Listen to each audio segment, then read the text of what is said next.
To the U.S. now, where the COVID-19 Hate Crimes Act is a proposed legislation intended to address the rise in hate crimes and violence against Asian Americans and Pacific Islanders, or AAPI. The said bill recently passed the Senate by an overwhelming 94-1 bipartisan vote, and we have Alfred Acenas from our EBC Hawaii-Pacific Bureau with that story. Alfred. This legislation sends a dual message to our Asian American community. We will not tolerate violence and bigotry against you. And to those who perpetrate the violence and bigotry, we're going to pursue you to the full extent of the law. Once the COVID-19 hate crimes bill is signed into law, the federal government will guide state and local law enforcement on how to establish online hate crime reporting procedures in multiple languages.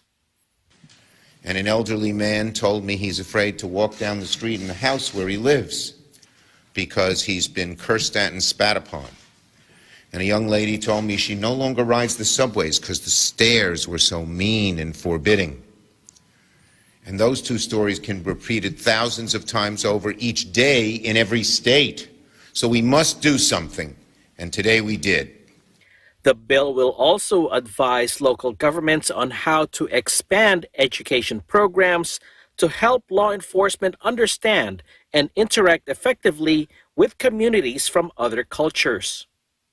My 80-year-old mom came home from the grocery store visibly upset because and I asked her what had happened, and she had been harassed by the grocery store clerk who kept pushing her away as she was trying to buy some grapes. And she was trying to pick up grapes, and she was told, go stand over there. So she moved over, and they said, no, go stand over there. And it just kept hassling her, and this happens all the time. And my mom finally confronted the grocery store clerk and said, listen, I'm just here to buy grapes for my granddaughter's lunch. I'm not here to fight you. Just let me buy the grapes. And this bill will allow me to go home and tell my mom we did something about it. And this bill tells the AAPI community, who are seen as the other, who are often asked, where are you from, really? And I've had that happen to me while wearing the uniform of this nation with her flag on my shoulder, been asked, where are you from, really? Yeah, your dad has been here since before the revolution, but where are you from? This tells the AAPI community, we see you, and we will stand with you, and we will protect you. Additionally, federal agencies will issue guidance on how to diminish racially discriminatory language in addressing the COVID-19 pandemic.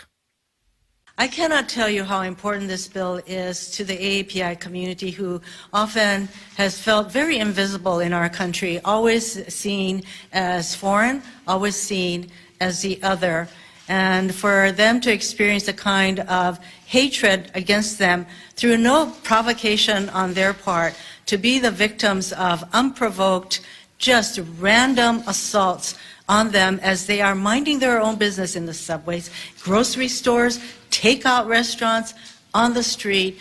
This bill, I would say, just as important as the substance of the bill and what we hope to do by gathering the kind of data we need, that as important as the content and substance of the bill is the message of this bill, that we in the Senate are going to stand with our AAPI community, and indeed any community that is discriminated against on the basis of race or any of the categories that you and I can think of. So as we say in Hawaii, mahalo nui loa to everyone.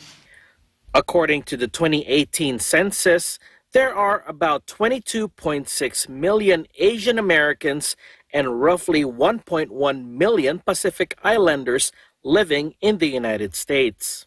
Meanwhile, the Senate has been coordinating with the House of Representatives to do a quick vote on some additional language to the most current bill before President Biden signs the finalized version, hopefully sometime in May, which also happens to be Asian American and Pacific Islander Heritage Month. Reporting from Honolulu, Hawaii, I'm Alfred Acenas, Eagle News. We live in interesting times. Back to you.